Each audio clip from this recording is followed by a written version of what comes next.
Hello students, स्वागत है आपका अपने इस नाइस मैथमेटिक्स चैनल में। मैं हूं जया सर और आप देख रहे हैं अपना चैनल नाइस मैथमेटिक्स। आज का हमारा टॉपिक है क्लास 10th की मैथमेटिक्स का ज्योमेट्री यानी कि ज्यामिति। तो ज्यामिति का पहला पोर्शन जो है क्लास 10th में वह है त्रिभुज। तो आज हम लोग त्रिभुज के बारे में डिटेल्स जानेंगे। आप नीचे क्लास में त्रिभुज तो पढ़ लिए होंगे, अब सर्वांगसम त्रिभुज भी 9th क्लास में पढ़ लिए हैं। यहाँ 10th क्लास में हम लोगों को समरूप त्रिभुज पढ़ना है। तो आइए शुरू करते हैं। समरूप त्रिभुज ये होता क्या है? तो समरूपता जानने से पहले हम लोग थोड़ा सा एक बार पीछे की चीज़ों को रिकैप कर ले। और हाँ, यदि आप इस चैनल पे नए हैं या अभी तक आपने चैनल को सब्सक्राइब नहीं किया है तो देर नहीं करना है, फटाफट नीचे लाल बटन सब्सक्राइब का है उसको सब्सक्राइब कर लीजिए और बेल आइकॉन को टच कर दीजिए ताकि जब भी वीडियो डाला जाए उसका नोटिफिकेशन आपको मिल जाए। और वीडियो यदि आपको अच्छा लगता है तो आप उसको अंत में लाइक कीजिए, अपने दोस्तों में शेयर कीजिए और कमेंट करके हमसे जुड़े रहिए। तो आज का हमारा जो टॉपिक है त्रिभुज या ट्रायंगल। आप सभी जानते हैं कि तीन असंरेख बिंदु से बने हुए क्षेत्र को हम लोग त्रिभुज कहते हैं। सपोज कीजिए ये कोई प्लेन है और इस प्लेन में तीन बिंदु है ए बी सी। इस तीनों को यदि हम मिला देते हैं तो ये हमारा जो फिगर बनता है ये हम लोग त्रिभुज इसको कहेंगे। तो यहाँ हमें टाइप्स ऑफ ट्रायंगल नहीं पढ़ना है, ये सब आप नीचे क्लास में पढ़ लिए हैं। आज हम लोगों को जानना है कि ये त्रिभुज है और इसी के तरह से अगर कोई दूसरा त्रिभुज है तो दोनों त्रिभुज समरूप है क्या कि नहीं है। यानी एक्चुअली हम लोग ये जानेंगे सबसे पहले कि ये समरूप त्रिभुज होते क्या हैं और क्या क्या कंडीशन हो सकता है समरूप होने का, और उसके बाद हम लोग उस पर कुछ प्रमेय वगैरह सिद्ध करेंगे। तो सबसे पहले ये देखें हम लोग कि ए बी सी एक त्रिभुज है।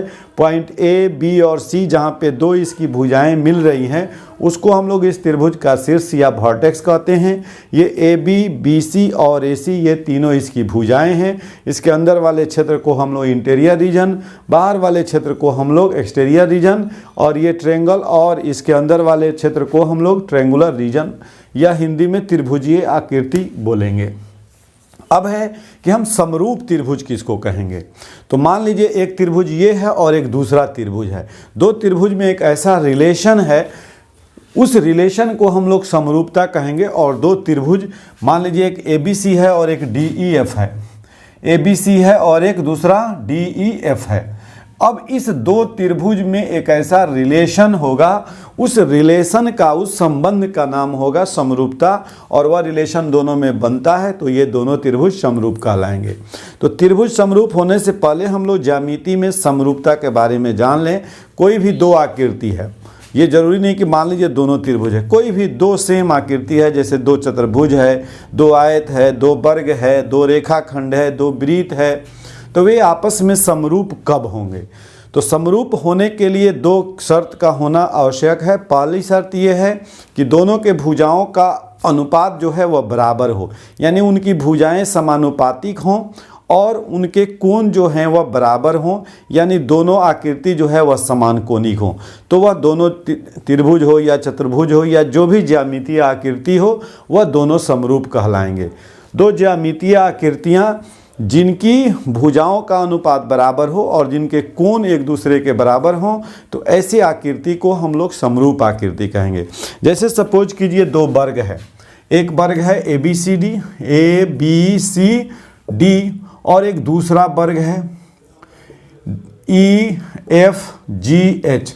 तो हम सभी जानते हैं कि दोनों वर्ग है तो दोनों के कोण जो है वह 90 डिग्री होंगे ही, अनिवार्य रूप से होंगे। इसकी सभी भुजाएं आपस में बराबर, इसकी सभी भुजाएं आपस में बराबर, तो दोनों के भुजाओं का अनुपात निकालेंगे तो सेम आएगा। दोनों के कोण भी बराबर हैं, इसलिए सभी वर्ग जो है वह आपस में समरूप होते हैं। उसी तरह रेखाखंड अगर एक ये है और एक ये है तो सभी रेखाखंड आपस में क्या होंगे? समरूप होंगे। इसमें कोण बन ही नहीं रहा है। उसी तरह से दो वृत्त है, सपोज कीजिए एक बड़ा वृत्त है और एक छोटा वृत्त है, तो ये वृत्त भी आपस में क्या होंगे? समरूप होंगे। इसी तरह से दो समबाहु त्रिभुज है, एक इतना बड़ा है और एक इतना बड़ा है, तो ये दोनों त्रिभुज जो होंगे वह आपस में समरूप होंगे। तो कुछ आकृतियाँ जो हैं उसमें कोई कंडीशन याद करने की आवश्यकता ही नहीं है आपको।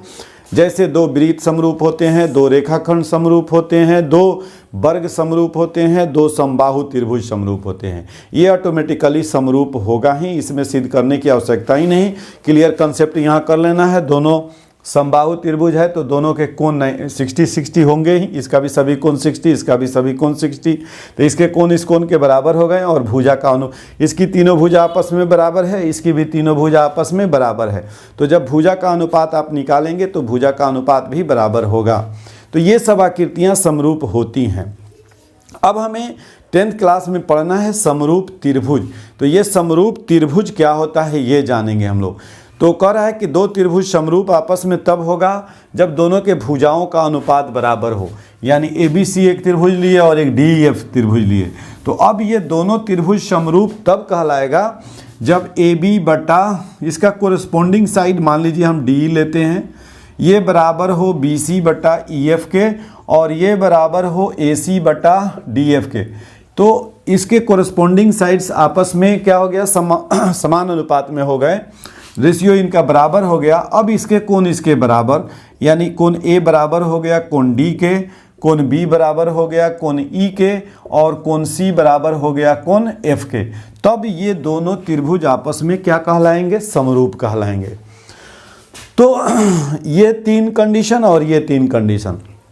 अब सवाल उठता है कि हर जगह ये 6 कंडीशन दिखाना थोड़ा सा लेंदी हो जाएगा, लेकिन इसमें जब रिसर्च किया गया तो ये पाया गया कि कुछ मिनिमम क्राइटेरिया देखा गया कि ये अगर इक्वल हो जाता है तो बाकी चीज़ ऑटोमेटिकली इक्वल हो जाएगा और ट्रेंगल जो होंगे वह समरूप होंगे। तो ट्रेंगल जो है ज्योमेट्री में स्पेशल टाइप ऑफ फिगर है और दो ट्रेंगल में हम कुछ मिनिमम क्राइटेरिया खोजेंगे और उस क्राइटेरिया के आधार पर हम लोग दो ट्रायंगल को सिमिलर यानी कि समरूप बताएंगे। उसको कहते हैं समरूपता की कसौटियाँ। जिस तरह से 9th क्लास में आपने पढ़ा है सर्वांग समता की कसौटी SSS, AAA, SA और SAS, RHS, ये 4 कसौटियाँ सर्वांग समता का आप पढ़े हैं।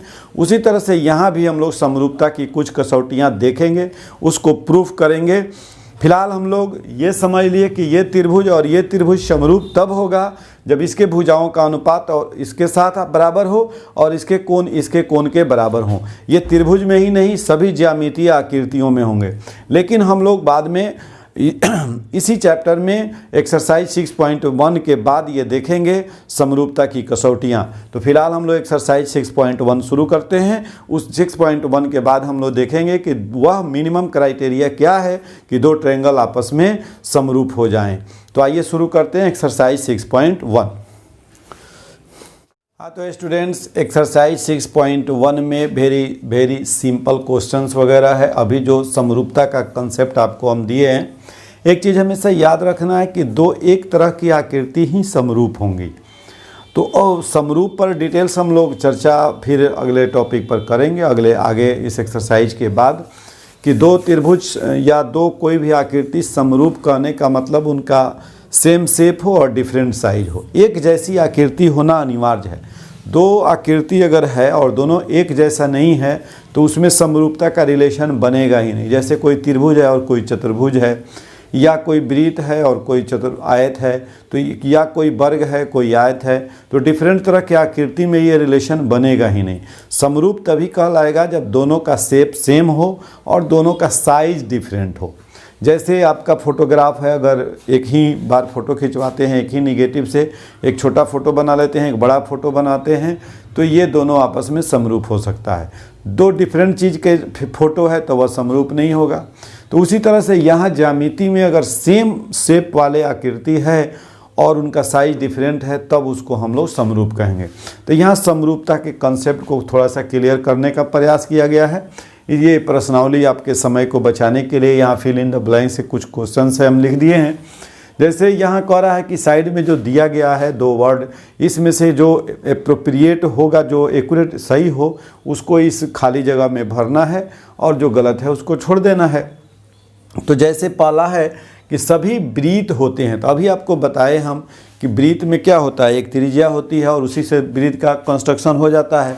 तो डिफरेंट साइज की अगर उसकी त्रिज्या है तो जितना भी वृत्त बनेगा वह सब आपस में क्या होगा, समरूप होगा। इसलिए पहला के एक में हम लोग क्या भरेंगे, समरूप भरेंगे, यहाँ भर देंगे समरूप। दूसरा क्वेश्चन उसी तरह का है, अभी आपको बताए भी थे हम कि सभी वर्ग जो है वे भी समरूप होते हैं, तो यहाँ भी हम लोग क्या भरेंगे, समरूप ही भरेंगे। नेक्स्ट क्वेश्चन में है कि सभी त्रिभुज समरूप।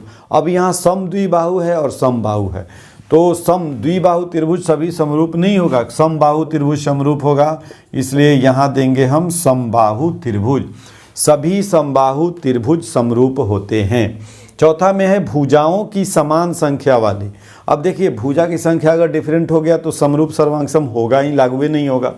तो भुजाओं की समान संख्या वाले दो बहुभुज समरूप होते हैं यदि उनके संगत कोण क्या होगा, समानुपाती होगा कि बराबर होगा, बराबर होगा। संगत कोण बराबर हों तथा उनकी संगत भुजाएं समानुपाती हों। यहाँ 2 दिया हुआ है, चुनना है आपको किस खंड में कौन सा भराएगा, तब एक सही हो गया ये। अगला क्वेश्चन है कि निम्न युग्मों के भिन्न भिन्न उदाहरण दीजिए। अब उसमें समरूप आकृति का आपको 2 उदाहरण देना है और 2 उदाहरण देना है ऐसी आकृति जो समरूप नहीं हो। तो अभी हम आपको बताए हैं कि अगर 2 त्रिभुज है, दोनों समबाहु त्रिभुज है तो समरूप हो जाएगा। दोनों समबाहु नहीं, अगर समद्विबाहु है या एक समद्विबाहु है एक विषमबाहु त्रिभुज है तो ये भी समरूप नहीं होगा। तो 2 वृत्त समरूप होते हैं, तो इसमें उदाहरण में दे दीजिए 2 वृत्त, 2 समबाहु त्रिभुज, 2 वर्ग, 3 उदाहरण हो गया आपका। उसी तरह ऐसी आकृति जो समरूप नहीं हो तो आप 2 त्रिभुज दे दीजिए, 2 विषमबाहु त्रिभुज, 2 समद्विबाहु त्रिभुज, एक आयत और एक वर्ग लिख सकते हैं। तो इस तरह के इनफाइनाइट एग्जाम्पल्स आपके सामने जो समरूप नहीं है उसका दिख रहा है, कोई 2 इसमें आपको दे देना है। तो इसको फटाफट नोट कीजिए, हम क्वेश्चन नंबर 3 इसका बताते हैं। हाँ तो स्टूडेंट्स, इसमें बताना है कि क्या ये दोनों जो चतुर्भुज दिए गए हैं वे आपस में समरूप हैं कि नहीं। तो समरूप होने के लिए पहला शर्त तो यह है कि दोनों में भुजाओं की संख्या समान होनी चाहिए। तो इसमें भी 4 भुजा, इसमें भी 4 भुजा, पहला क्राइटेरिया ये पूरा कर रहा है। दूसरा क्राइटेरिया क्या है कि इसकी भुजाएं समानुपातिक होनी चाहिए। तो इसकी भुजाओं भी समानुपातिक हैं। देखिए कैसे कि आपका PQ/AB निकालेंगे आप तो 1.5/3 ये हो जाएगा 1/2। उसी तरह से QR/BC ये भी हो जाएगा 1.5/3 = 1/2। तो इसी तरह चारों भुजा का अनुपात आप चारों के साथ निकालेंगे, चूँकि इसके सभी 1.5 है, इसका सभी 3 है, तो सबका रेशियो सेम आ जाएगा, 1/2 आ जाएगा। अब तीसरी क्राइटेरिया क्या चेक करना है कि क्या इसके कोण के बराबर हैं। तो देखिए इसके सभी कोण 90 डिग्री के हैं, लेकिन इसका ये कोण एक्यूट एंगल है, ये ऑब्ट्यूस एंगल है, बराबर नहीं है। तो आप लिख सकते हैं कोण P नॉट इक्वल टू कोण A। एक ही कोण बराबर नहीं है तो दूसरा चेक करने की आवश्यकता नहीं है, इसलिए चतुर्भुज समरूप नहीं है। चतुर्भुज समरूप नहीं है। समरूप होने के लिए आपको बता दिए, सबसे पहले ये देख लीजिए कि दोनों आकृति सेम है कि नहीं, यानी दोनों चतुर्भुज है या दोनों त्रिभुज है या नहीं है। अगर एक त्रिभुज है एक चतुर्भुज है तो चेक करने की आवश्यकता नहीं है। पहली क्राइटेरिया यही है कि दोनों में भुजाओं की संख्या सेम होनी चाहिए। दूसरी क्राइटेरिया है कि उसके भुजाओं का अनुपात बराबर होना चाहिए। तब तीसरी क्राइटेरिया हम चेक करेंगे कि उनके कोण आपस में बराबर हैं या नहीं है। तो ये अगर फुलफिल करता है तो लिखेंगे कि दोनों आकृति समरूप है, और ये नहीं करता है तो नहीं है। अब हम लोग इस क्लास 10th का जो ज्योमेट्री है उसका सबसे अति महत्वपूर्ण पोर्शन को देखेंगे। 2 त्रिभुज समरूप कब होते हैं, जिसे हम बोलते हैं समरूपता की कसौटी पर हम लोग अभी चर्चा करेंगे। तो फटाफट जब भी नोट करने के लिए आपको कहा जाए तो वीडियो को पॉज कर लीजिए और उस सारे चीज़ों को नोट कर लीजिए। चूँकि वीडियो लंबा नहीं हो इसलिए फटाफट जल्दी जल्दी हम लोग काम करते हैं, तो इसको नोट कीजिए वीडियो पॉज करके। हम नेक्स्ट टॉपिक समरूपता बता रहे हैं त्रिभुज का। एक्सरसाइज 6.2 को शुरू करने से पहले हमें जानना है त्रिभुजों की समरूपता, उसके बाद थेल्स परमे और थेल्स परमे का विलोम। तो ये तीनों हम लोग करेंगे, उसके बाद एक्सरसाइज 6.2 करेंगे और फिर हम लोग समरूपता की कसौटी को देखेंगे।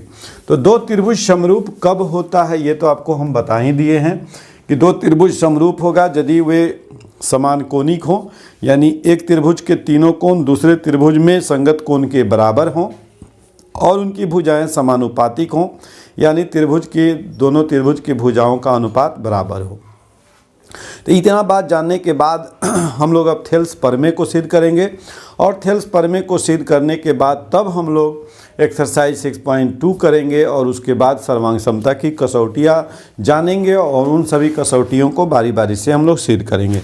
तो थेल्स प्रमेय क्या है? ये है आपके एनसीईआरटी बुक का प्रमेय नंबर 6.1 है। इसको आप थेल्स प्रमेय भी बोल सकते हैं, थेल्स प्रमेय।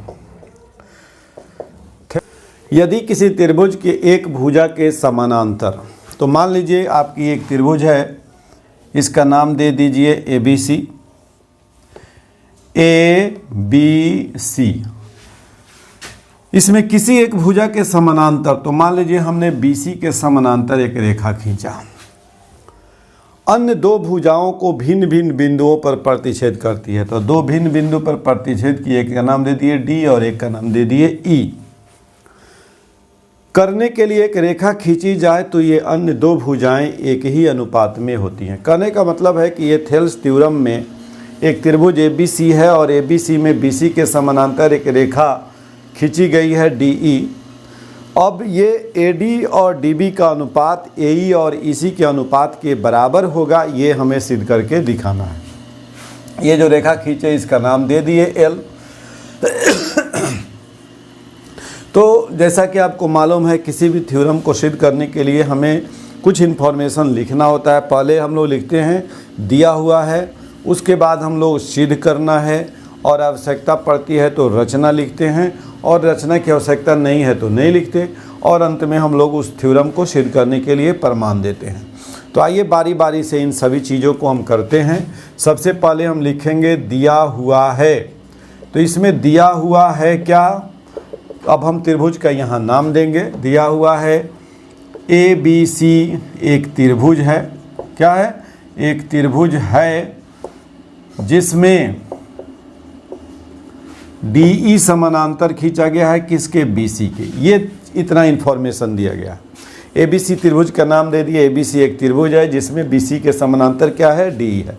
अब हमें सिद्ध करना है, उस चीज़ को लिखेंगे। सिद्ध करना है कि AD divided by DB equal to AE divided by EC। ये हम लोगों को सिद्ध करके यहाँ दिखाना है।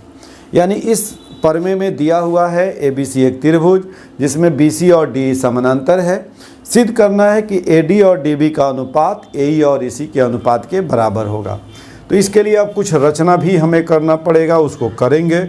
रचना जैसे हम क्या करेंगे, E से एक लम्ब डालेंगे और D से लम्ब डालेंगे, DM, और E से लम्ब डाल दिए EN, और उसके साथ साथ हम CD और BE को मिलाया। तो इतनी बात को हम लिखेंगे। A से D से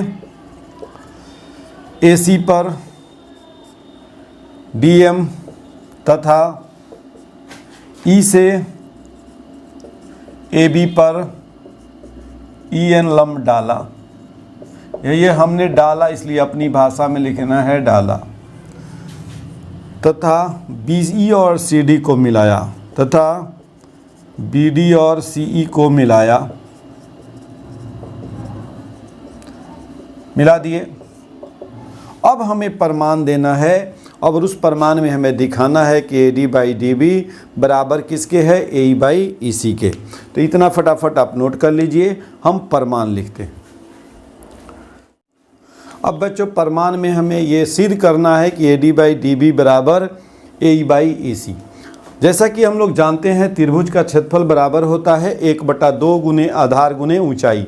तो उसका यहाँ हम इस्तेमाल करेंगे। तो हम लिखेंगे चूँकि एरिया ऑफ ट्रायंगल ADB, ये त्रिभुज के लिए हम ADE लीजिए, ADE divided by area of triangle BDE, area of triangle BDE। ये क्या होगा, गौर से देखिए। अगर हम AD को आधार ले लें तो 1/2 इंटू AD, और AD पर लम्ब हमारा क्या है? EN है, डिवाइडेड बाई। अब इस त्रिभुज में हमें आना है, तो इस त्रिभुज में हमें क्या देख रहे हैं? अगर इसको हम आधार लें तो सामने का शीर्ष हो जाएगा E, और E से हमारा लम्ब यही होगा EN। तो 1/2 into DB into E N, दोनों से ई एन काट दीजिए और हाफ काट दीजिए, इसका वैल्यू हो जाएगा A D by D B और इसका नाम 1 रख के यहीं छोड़ दीजिए।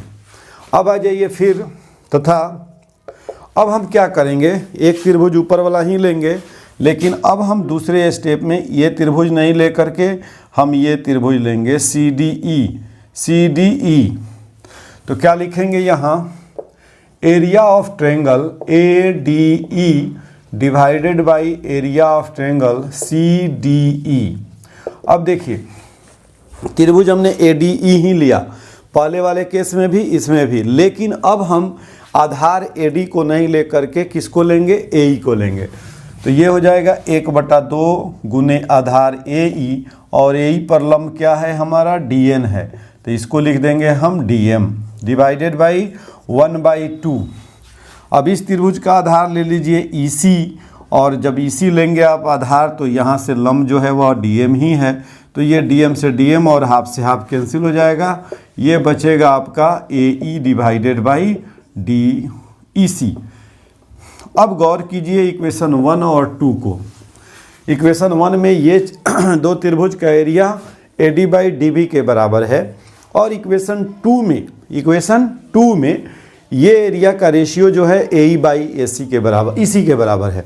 हमें जो प्रूव करना है वह दोनों का राइट साइड दिख रहा है, हमें ये और ये दोनों इक्वल दिखाना है। तो ये दोनों इक्वल कब होंगे, जब इनका लेफ्ट वाला इक्वल होगा। तो लेफ्ट वाला में देखिए ये और ये इक्वल, यानी अब हमको दिखाना है।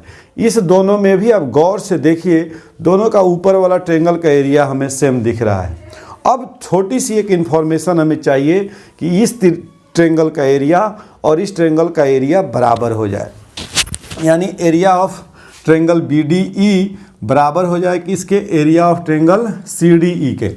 तो ये त्रिभुज का एरिया आप गौर कीजिए, बी डी ई कहाँ है, बी डी ई ये त्रिभुज है और सी डी ई ये त्रिभुज है। तो ये त्रिभुज का एरिया इस त्रिभुज के एरिया बराबर दिखाना है। अब दिया क्या है ये देखिए, इन्फॉर्मेशन क्या कलेक्ट हमको दिया है कि ये समानांतर है इसके, तो इसी का इस्तेमाल अब हम लोग करेंगे। हम लोग जानते हैं कि on the same base between same parallels the area of triangle are equal. इसका मतलब ये हुआ कि समान आधार और समानांतर रेखाओं के बीच बनने वाले त्रिभुज का क्षेत्रफल बराबर होते हैं। तो इस फिगर को जरा यहाँ ड्रॉ करके देखिए, अगर ये डी ई है और ये बी सी है, तो इसी को अगर हम कॉमन आधार मान लें डी को, तो इसी आधार पर एक ट्रायंगल ऐसे बना है इधर, और इसी आधार पर एक ट्रायंगल बना है इधर। ये ट्रायंगल इधर बना है और इधर से देख रहे हैं तो ये ट्रायंगल इधर बना है, तो दोनों का ये कॉमन आधार हो गया और ये इसके समानांतर है, ये है। तो ये हमारा क्राइटेरिया फुलफिल हो जाता है कि समान बेस और एक ही समानांतर रेखाओं के बीच बने त्रिभुज का क्षेत्रफल बराबर होता है। तो यहाँ लिखेंगे चूंकि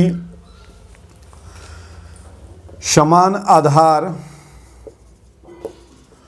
और समानांतर रेखाओं के बीच और समांतर रेखाओं के बीच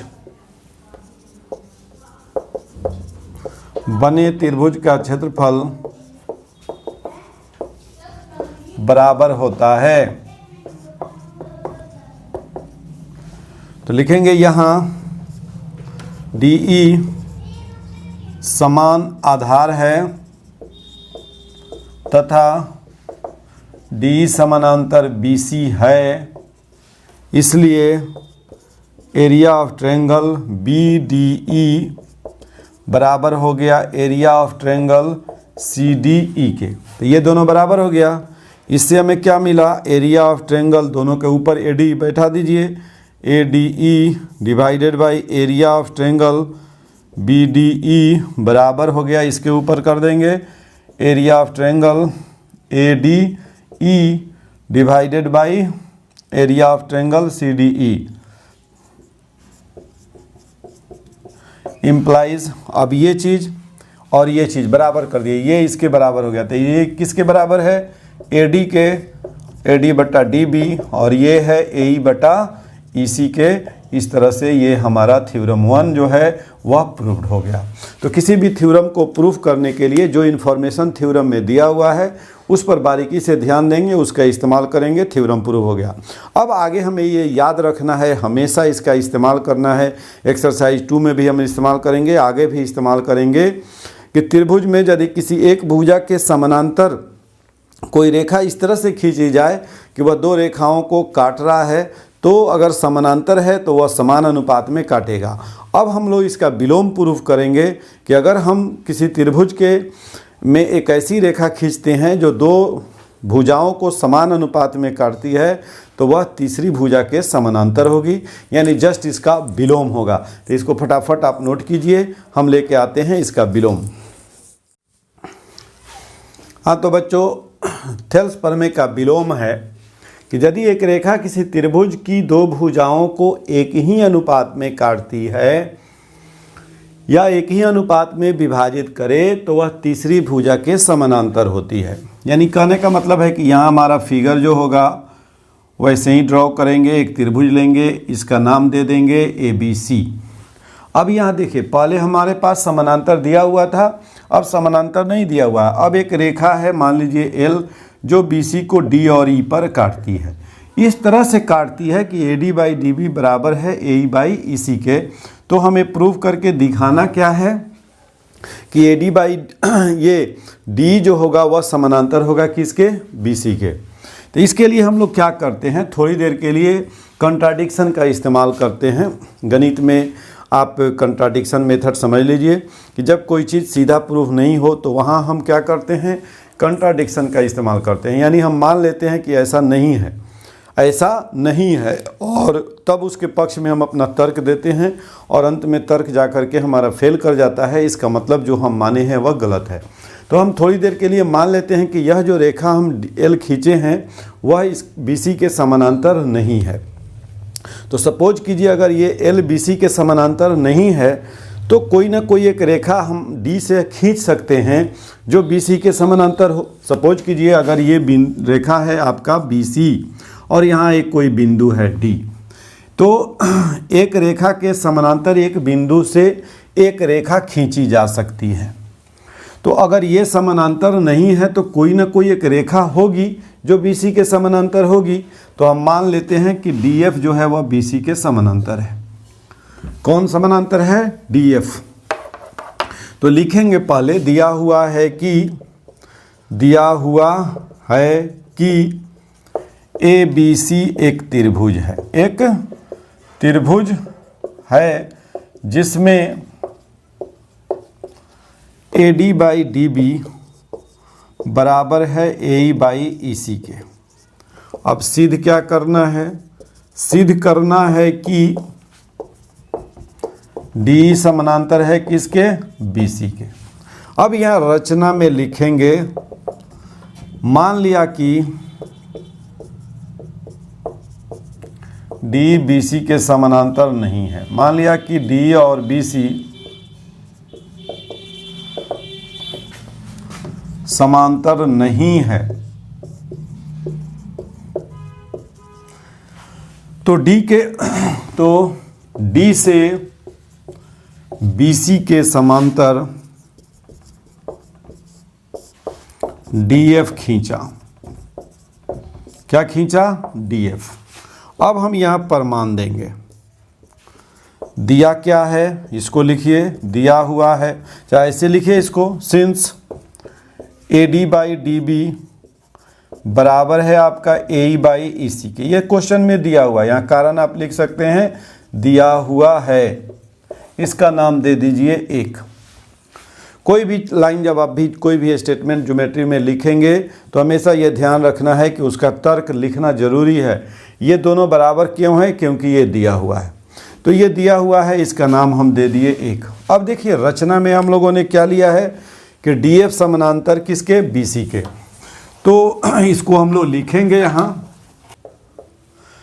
DEF समानांतर है किसके, BC के। यहाँ रचना दे दीजिए, रचना से, इसलिए AD बाई DB बराबर हो जाएगा आपका DF बाई FC के।